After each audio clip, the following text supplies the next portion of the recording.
Hey everybody, it's Tom, and I suppose this is the fifth in a series of efforts to at least approach definitions of terms which, though crucial to the public discourse, are often left undefined, or if they are defined, it's often in only a vague or problematic way. And the word, the concept, the notion that we're going to take up today is, well, I was going to say gender, but it's really a couplet of sex and gender, since those two notions are so intimately connected or entwined. Um, Going into today, uh, thinking about this, I was actually somewhat taken aback by the emotionality which can be elicited from really thinking through what's happening with sex and gender on a personal level. Um, so the it's broadly acknowledged that sex corresponds to biological realities, an expression of certain genetic and hormonal conditions, whereas gender is a social construction which is formed in response to these biological realities. And that point alone is probably sufficient to open the doorway and interrogate and come to some forward progress with reference to how women historically have been subjugated, oppressed, demeaned by what is often referred to as a patriarchal power structure that favors people who are men, you know, male, female. Those terms are often used in connection with what's going on biologically as opposed to man and woman. Um, Once it's granted that the gender is largely constructed in relation to other terms, there's the division of labor, the allocation or distribution of political or social or cultural privilege, then it can be quickly seen that the posited inequality between men and women is also a fiction that should be quickly disbanded and rejected. And we can be grateful to the efforts of feminism and women's liberation over the past 2 or 3 centuries in particular to move us at least hopefully in the right direction, though obviously there's still a very great distance to traverse. All that said, by way of preface, what struck me when I was doing some preparation for today's reflection was the challenge to even this distinction between sex and gender. Well, not so much the distinction itself, but what's underneath the distinction that is taken by Judith Butler. Not just Judith Butler, but other people as well, but she's a very prominent theorist in this connection. And she wants to go even further in interrogating what's in the background of this framework that I have endeavored to sketch so far. And one of the categories in question is the very basic category of identity.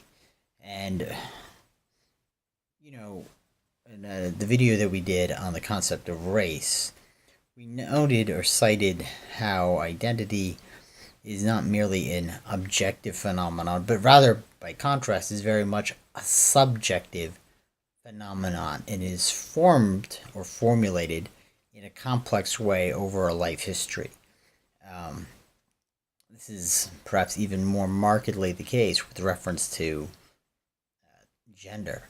But what Butler wants to talk about is that despite the fact that our discourse often wants to frame gender as a category whereby to establish our identity, this effort is highly problematic, as gender may not actually qualify as an adequate basis upon which to found such a project.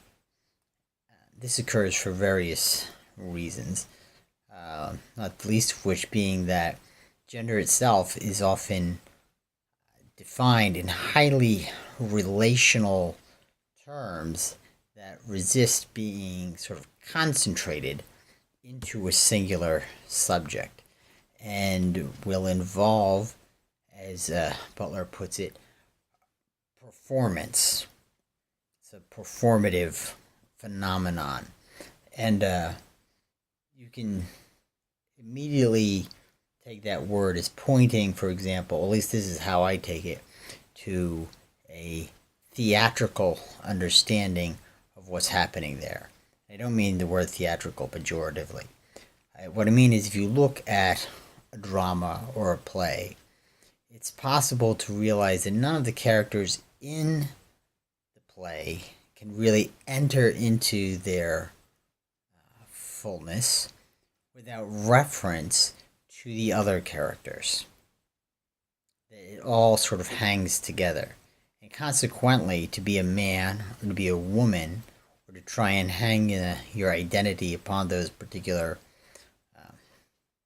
hooks, it's going to fall apart very quickly because they demand that you enter into a broader drama. You are signing up, as it were, to become one of the dramatis personae in a kind of play, which is evident in how our culture and our society itself unfolds. The problem is that once you enter into that play, you have already tacitly accepted certain presuppositions as to how the characters within it are going to relate, how the power and the way power manifests in that play is going to unfold. And the upshot is that to simply embrace the character of being a man, or, and this is what's really provocative, to be a woman in bare terms, is to implicitly concede the prior, the terms of the prior arrangement or dispensation that is often demarcated as patriarchy. Or to try and put it more concisely, the category of womanhood is actually a patriarchal category because it emerges from a vision of how we need to relate with each other that presumes a sharp differentiation in terms of who is a man or who is a woman, or what is manhood or what is womanhood. And when you reconfigure your conception of gender as performative, the other thing that quickly happens is you realize that it's an incredibly multi-layered composite notion. And being composite, it can be, if you want, disaggregated, so that with reference to a given individual, it's no longer tenable to look at that individual as necessarily participating in either womanhood or manhood. In fact, you might want to eschew that spectrum altogether. What makes Butler really radical, though, is that she even goes further to the issue of how we conceive of the body. So we think, okay, well, the body, that's fixed. Here we are, right? My genetics, my biochemistry, and so forth mean that I have a male body. So other people's genetics, chemistry, and so forth mean that they have a female body. But wonder if even these seemingly inevitable differentiations are also ultimately fictional, or constitute, if you like, simply interpretations that we are imposing on the basic corporeal form in order to try and ground something which may be ultimately groundless. And this relates back to the issues of identity and power and so forth. And when you reconceive even the body in those terms, we really almost sort of, and this is where I was, letting these ideas sort of really marinate. You reconceive the body in these terms and the story of the body as, in a way, being merely a story. kind of walk into a groundlessness with reference to such basic questions as who am I, who are we, and so on. And ultimately, I think to encounter and to engage with that groundlessness is positive and constructive, but it's also frightening because it will expose, at least for me, I could experience a visceral sense of, in a way, fear because I was confronting directly how so much of what we simply presume about what's going on, and even the most ordinary or banal of interactions in our daily life, is built on a very tenuous foundation, narratively speaking. Now, what's fantastic about that insight, that realization, on the other side of, feeling like you've just had a chair pulled out from under you, is that it opens a whole new vista or space for freedom, creativity, for re-envisioning what is possible for our individual lives and for the world itself, right? So we come back to the original notion of trying to formulate a definition of gender or demarcate how it relates to sex in our biology. What I think we ultimately find, if we really follow the reflection through, is a portal of insight to what could be called radical freedom. This is an existentialist notion, probably most allied with Jean-Paul Sartre, but also with Simone de Beauvoir, who is really considered one of the sort of powerful and founding members of. Founding might be too strong of a word, but she's an important figure in feminism in the 20th century, and her book, The Second Sex, really kind of is entering upon these sorts of arcs of reflection that I'm designating. And all that's to say, to admit that at least for me, this particular notion does not emit of an easy definition, but that's okay. It's actually I think exciting that some of these